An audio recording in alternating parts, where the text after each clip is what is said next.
Okay, so we're recording. Right, I'm John Duncan from Extinction Rebellion East Herts. I know a good number of you, not everybody. Just to say, I'm no expert on this. I'm neither a scientist nor a lawyer nor a constitutional expert on the workings of Parliament. So in many ways, I'm probably only a few days ahead of some of you in my understanding of this, but I have spent a good deal of time with this bill.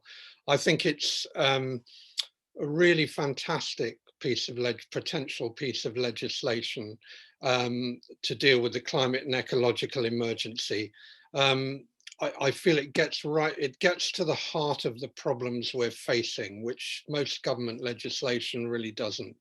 And so I hope I can present this in such a way to do it justice. So my intention is to try and be clear and jargon-free throughout. Hope I succeed in that, but there will be time afterwards for some questions to clear things up, to have a general discussion. There are one or two abbreviations. The Climate and Ecological Emergency Bill I will refer to as the CEE Bill, CEE Bill, just for brevity's sake. So that might appear in the slides here and there. The CCC is the Climate Change Committee, the government's Climate Change Committee. I may use that as an abbreviation. And that's probably about it, really. So let's get started. I'm going to share my screen.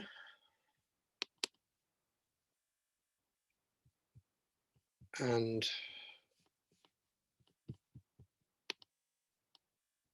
hopefully if it'll get it.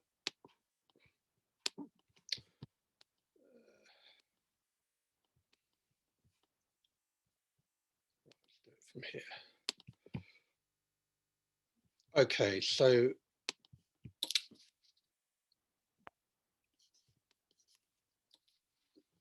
just a couple of things on the climate and ecological emergency, which I'm sure you're familiar with, but just to get it in place.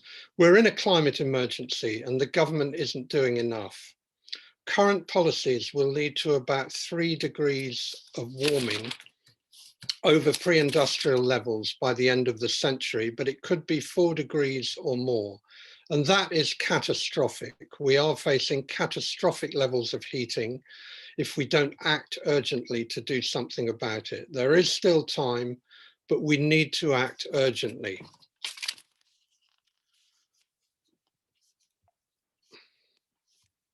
We're in an ecological emergency also. And again, the government is not doing enough. We're facing massive biodiversity loss and extinction of species, extensive deforestation and land degradation, threats to our food and water supply, and the danger of ecological collapse. So that's an extremely brief introduction to the emergency we're facing, which is extraordinarily serious. Before we go on to the CEE Bill, I wanted to have a quick look at what we are the legislation that is currently in place, the laws that we are currently under regarding climate and environment, because I think it's helpful to know that, and it will have some bearing on the CEE Bill when we get onto it. So we are, as regards climate, we have the Climate Change Act of 2008. This was groundbreaking legislation introduced by the Labour government when Ed Miliband was Environment Secretary. Interestingly, it started life as a private member's bill, which we'll talk a bit more about later. This bill introduced an 80% reduction of emissions target by 2050. Britain was the first country to do such a thing. So when you hear the government saying Britain has led the way, there is a little bit of truth in it. This 80% reduction target was strengthened by Theresa May shortly before she quit in 2019 to net zero emissions by 2050, which is now what we have, our current target. As well as that, the Climate Change Act 2008 set a series of carbon budgets by which that goal may be achieved. Basically, how much carbon we're allowed to emit during time periods, 4-year time periods, to achieve this 80% reduction and then net zero. So far, 5 carbon budgets have been set in law, covering the period up to 2032. These carbon budgets are, the last one was set in 2016, and they are still working to the 80% target. We're still not on target to meet the 4th and 5th carbon budgets, even with that 80% target they're using. Thirdly, the 2008 Climate Act formed the Climate Change Committee, which oversees progress towards the 2050 target and advises the government. We'll hear a bit about them as we go through. This act was groundbreaking when it came into force, but it's now rather out of date. It needs updating quite badly. Current legislation relating to the environment. Until Brexit, we were under EU legislation for the environment. That, of course, has now stopped because we've left the EU. We have the Agriculture Act and the Fisheries Act 2020. I'm not going to say anything about them. The Environment Bill was published in January 2020. You'll notice it's a bill, not an act, which means it's not yet law. Because it was supposed to come in before Brexit so that we could have some environmental legislation of our own, but it's been delayed. They haven't been able to agree on what it's going to be, and it's just been delayed again. So we're currently without any proper environmental legislation. So in this year, crucial year for our planet, and when we're hosting COP26, the inability for the government to progress with what they describe as flagship legislation is perhaps a sign of the seriousness with which they're taking the climate and nature crisis.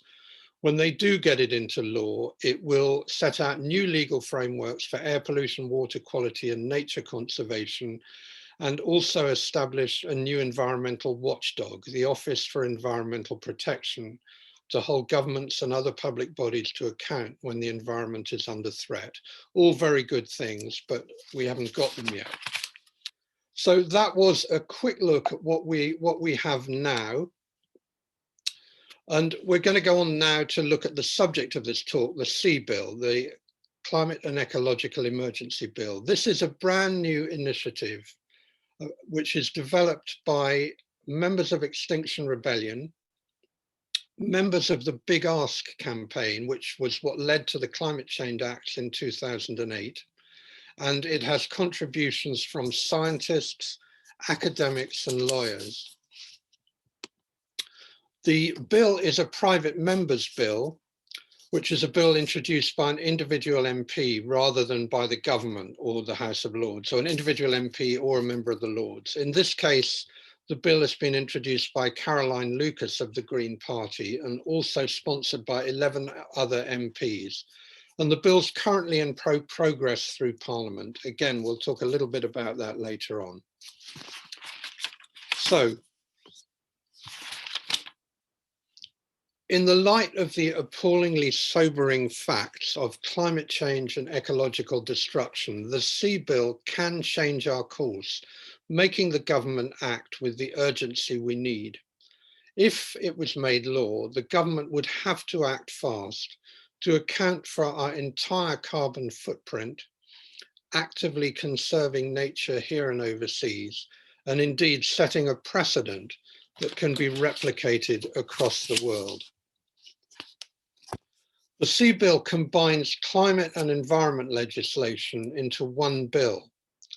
As we just saw, we've got two different types of legislation at the moment, but the CEE Bill would combine them together, which really matters because these two crises are so closely interconnected. So now let's have a look at some content from the bill. And these are 7 things I'm going to go through, which are what the bill covers. And I'll just run through them and then we'll go through each one in a bit of detail. So, common but differentiated responsibilities. I'll explain that in a minute. Consumption-based carbon emission accounting, supply chains, natural climate solutions, negative emissions technologies, biodiversity restoration, and a citizens' assembly. So let's first of all look at common but differentiated responsibilities. This is a technical term from the United Nations stuff, and it states that all states have a shared obligation to address environmental destruction, but we do not have equal responsibility.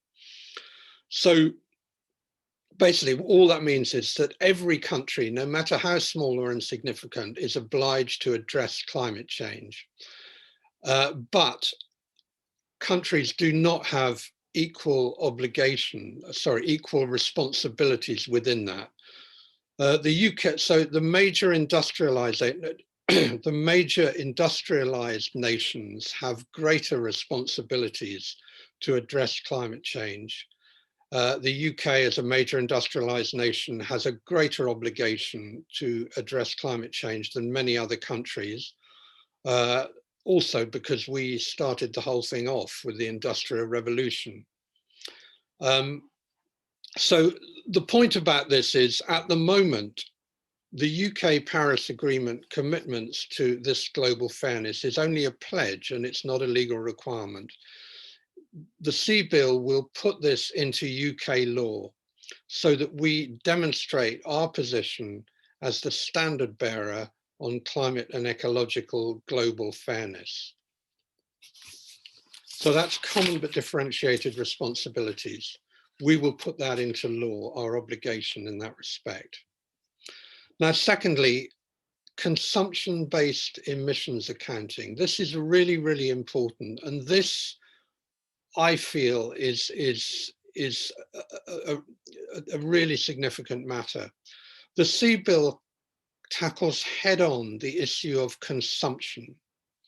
And really much debate about climate change has as a bottom line the idea of how can we sustain our standard of living while at the same time bringing our emissions down. Whatever happens, don't make us change our lifestyles, but we really have to. Climate change, the crisis is such that our lifestyles are going to be dramatically impacted. This doesn't mean we have to go back to the Stone Age, but it does mean that our excessive consumption cannot go unchallenged. And in my view, the CEE Bill goes to the heart of this. So what is consumption-based emissions accounting? Well, currently our carbon emissions are measured on a territorial basis, which basically means that we just count emissions that are released in this country, in the physical nation of the UK. But this is misleading because it ignores two large areas. Firstly, it ignores air travel and travel by ship, which, why does it ignore them? Well, they take place outside the country, so they're not counted.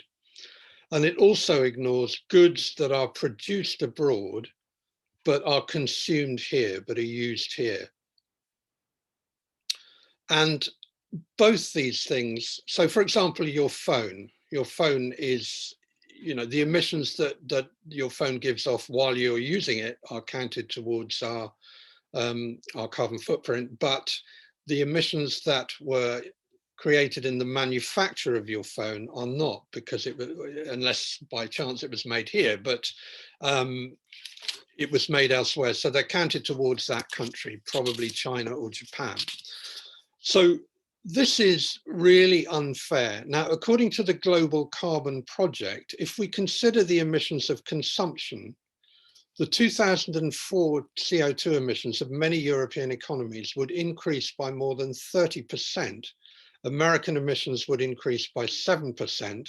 China's emissions would decrease by 13% and India's by 9%. So ours would increase massively and China and India would drop.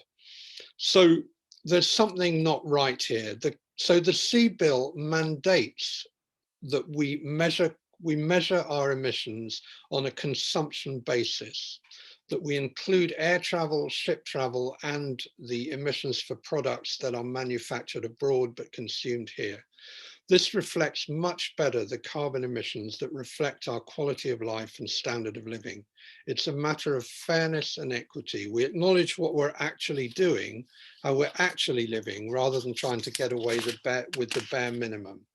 Really, really important. So next, supply chains. This is a similar issue with regard to the environment rather than carbon emissions. Companies and individuals, the CEE Bill states that companies and individuals whose activities are regulated by UK law should be held accountable for the mitigation and remediation of any ecologically harmful supply system. So basically, companies are currently liable to count the emissions that they give off in this country, but they are not, most of the emissions that, sorry, not emissions, most of the ecological damage, and to some extent emissions, that companies are perhaps responsible for takes place out of the country, elsewhere, when we source products from outside the country. Ecological damage that is hidden away in other parts of the world, in places where we don't suffer the environmental damage, but nevertheless consume the products created, becomes subject to law. So companies will be liable to account for what happens in their supply chains. This is a huge missing part of environmental law, and the CEE Bill is going to take care of that. Very, very important. Heavily incentivizes companies to clean up their supply chains, either to put pressure on those suppliers to do it right, or else to change suppliers. Now, natural climate solutions. Stringently monitored natural climate solutions are the only proven method for removal of atmospheric carbon dioxide. These include the conservation and restoration of soils, forests, peat bogs, and coastal ecosystems. This will be subject to stringent standards and evaluation of carbon sink quality to ensure that no greenwashing takes place. So natural climate solutions are the only proven method. Why do they say that? Well, because there's so much emphasis on negative emissions technologies. Negative emissions technologies, you may well be aware, are such things as carbon capture and storage, a way of trapping emissions from power plants, for example, as they arise and storing them underground somewhere. That's kind of working a little bit at the moment, not very well, but that some places are using that to cut back their emissions. And there's another kind of negative emission technology called direct air capture, a chemical process that extracts carbon dioxide directly out of the air, which is not working anywhere as far as I know, but people are getting very excited about. Now, negative emissions technologies, the hope that we will find ways of offsetting climate change through new technologies is a continual preoccupation, especially the more outlandish ones. I mean, just this year in January, Bill Gates has been revealed to be backing sun dimming technology that would potentially reflect sunlight back out of the Earth's atmosphere, triggering a global cooling effect. And you may have heard just recently, Elon Musk has offered $100 million to anybody who can develop new technology of this kind. I mean, I think it's good that these things are being researched, but they are also incredibly seductive. They offer hope that we can achieve carbon neutrality without changing the way they live, the way we live. However, these technologies are undeveloped, unproven, and as yet offer no secure possibilities towards mitigating climate change. That's not to say they shouldn't be researched, but to rely on them to solve our problems is extremely risky, which is why says natural climate solutions are the only proven method, and they are to be used in the UK in the CEE Bill. That's what it says. Now, the bill does contain caveats whereby negative emissions technologies may be proposed for offsetting some critical sectors, such as because there are some unavoidable emissions apparently from agriculture, cement and steel industries, to compensate for the UK's historical carbon debt and in the case of global overshoot. So there is room within the bill for these to be employed, but they would be stringently, that they would only be deployed on the condition that no critical impacts would be caused to any ecosystem, with independent assessment based on rigorous scientific evidence. So that's negative emissions technologies. Restoration of biodiversity and its ecosystems is part of the bill. The CEE Bill calls for the active restoration of ecosystems, including the restoration of biodiversity. Biodiversity is recognized as an intrinsic benefit, which it currently isn't in the Climate Change Committee lists biodiversity enhancement as a benefit of other measures, land use and agriculture measures, but doesn't call for it in its own right. The CEE Bill calls for that, for restoration of biodiversity, and again, under robust and benchmark standards. Now, the final one of the content of the bill is a citizens' assembly. The Citizens' Assembly will be convened to help the UK government and Parliament create the strategy to achieve the bill's objectives. If you're part of XR, you're going to be familiar with Citizens' Assemblies, as it's our third demand. And we have in fact had a Citizens' Assembly that was very successful in its own terms. A few months ago, it was successful, but it had some limitations, namely that the recommendations were only advisory. Members were, the 2050 emissions target was not up for discussion, and it wasn't called upon to consider adaptation or biodiversity. So the Citizens' Assembly we've had was good, but nothing like enough. The Citizens' Assembly that is envisaged in the CEE Bill will empower MPs to take bold decisions and allow people to have a real say in the pathway, not only of a fair and just transition to a zero carbon society, but of one leading to a thriving natural world. It's really important that citizens are involved in decisions that will significantly change their lifestyles. And as we've seen, that changes in lifestyles, fundamental changes are going to have to take place.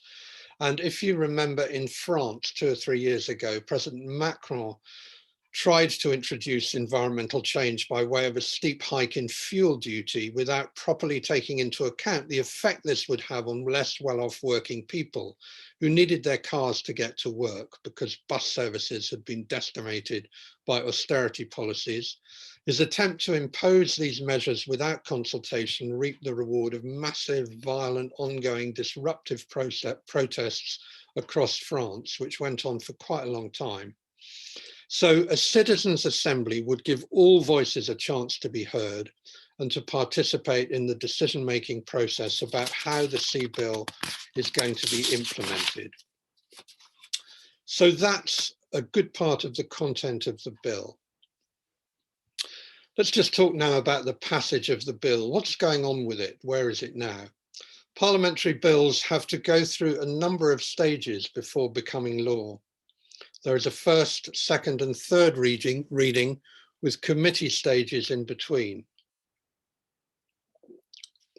The CEE Bill passed its first reading back in November and had a second reading scheduled for the 12th of March. However, all private members' bills have been shelved for this parliamentary session.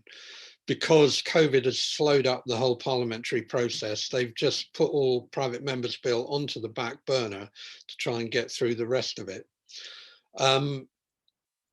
Which means that the CEE Bill, along with other private members' bills, will have to compete for a new second reading date when Parliament starts a new session, which I think is around the end of April.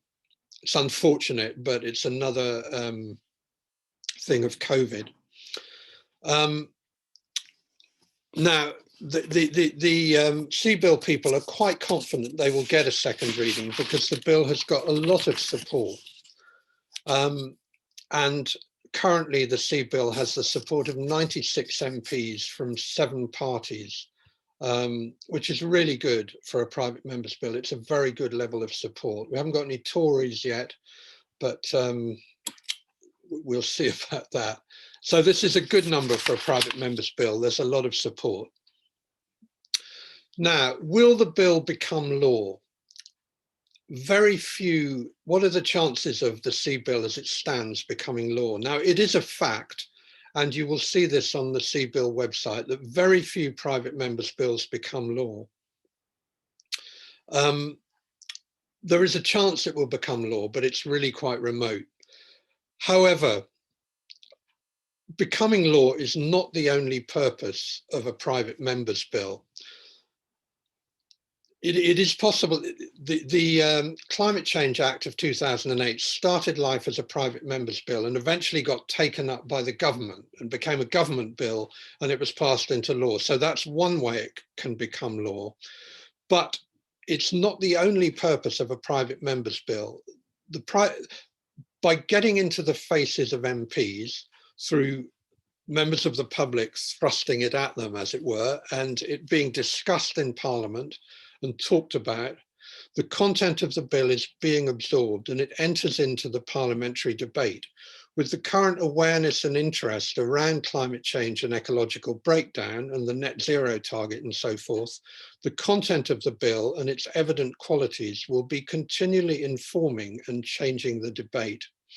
And I've just got a quote from the Guardian journalist John Harris, which he wrote last year. The point is not whether the bill will make it into law. The bill is a neat means of doing two things.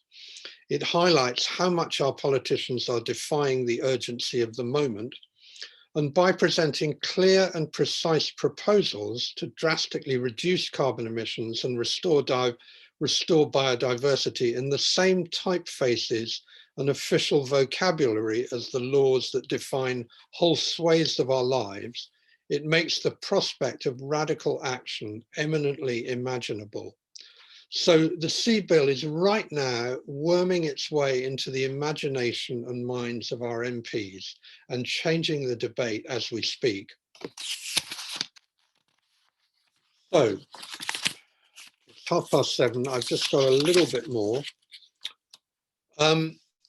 Let's talk about what we can do to help the CEE Bill. The CEE Bill website is absolutely full of events, actions and resources, and I'll give you the link to it in a moment.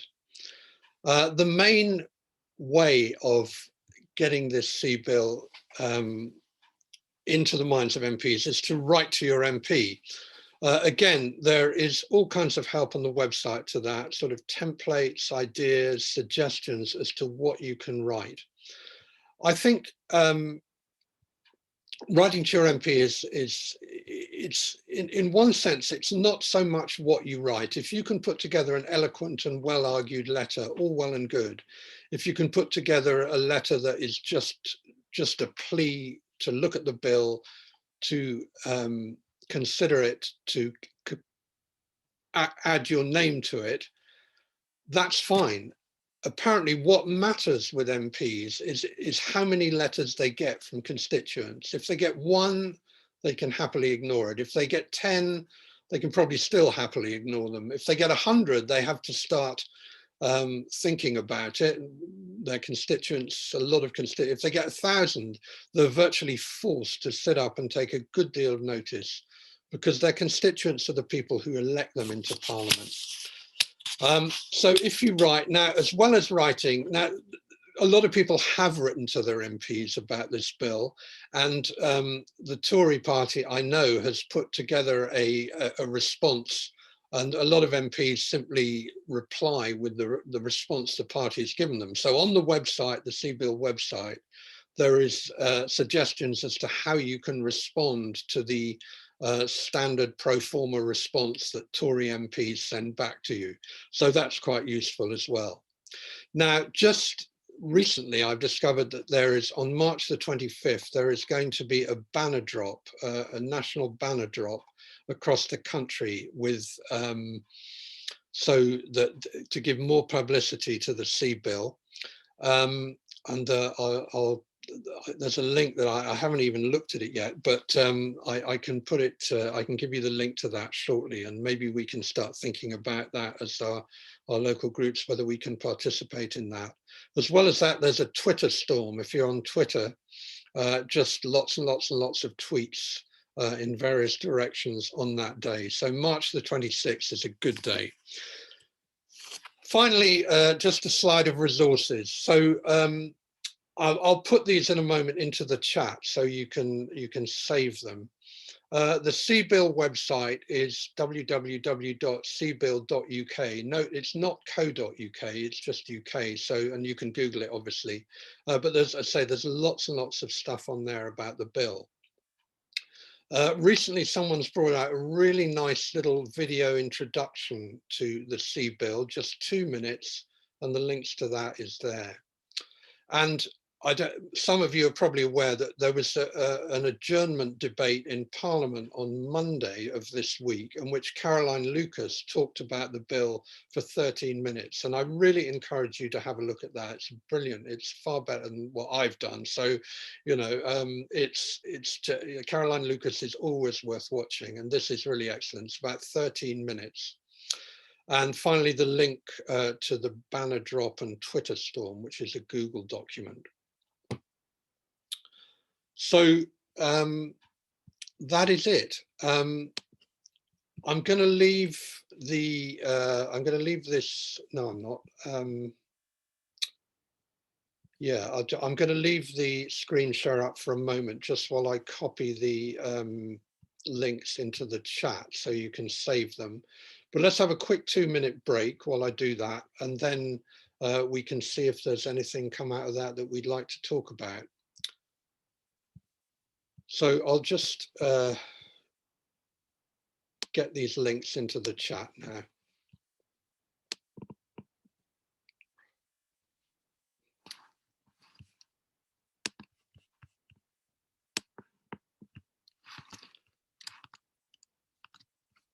Sorry, I'm going to have to do this a different way. I'm going to stop sharing, so great.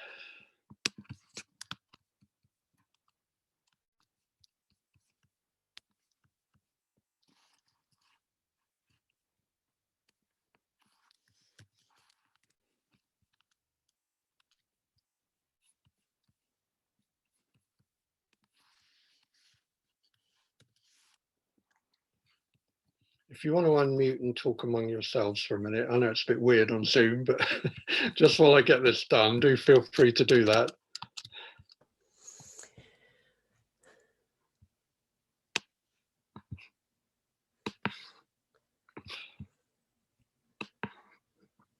The minute you said that, started crunching crisps. Can I say something in this space? Please. 2 things. When you write to your MP, do persevere. Do check out the CEE Bill website that John's pointing us at. There's loads and loads of information there to support you to do that. So persevere, don't be put off by that initial rebuff. And I'm guessing quite a lot of our MPs are Conservatives, and you will get rebuffed, and you'll be told, oh, it's, you know, there's not enough support for it. Well, we're going to keep writing. And the second thing to say is that also in that campaign resources section on the website, there's some very good information of how to talk to the local authorities, so district and county councils, about how they too can publicly support this bill. And that's what we want them to do, particularly those councils who have declared a climate emergency, as indeed Herts County Council have, and North Herts District Council, and I think the East Herts Council as well. No, not yet. Okay. No, so there's letters there for councillors who haven't declared, or draft letters, and for councillors who have declared. The point being, having declared a climate emergency, what else are they doing about it? And one of those things is they could put their name to this bill. They could actually sign up and say, yes, we support this bill. And as part of the motion that is proposed in that campaign resources document on the website, is the requirement then in the motion for the council to write to the MP of the local areas to say, please support this bill. So it's a sort of two-pronged thing, really. If we can get the local authorities to support the bill, in addition, they can also write to the MPs that their area covers to support the bill. So it's hugely powerful if we can do that. So I do invite you all to do that. This needs to happen, doesn't it? You know, we can't wait any longer. And they've declared climate emergency. Certainly Herts County Council has declared a climate emergency. Well, obviously they're going to support the bill. If not, why not? That's great. Thanks, Julie. I'm going to stop the recording now. I'm glad I got that on it, though.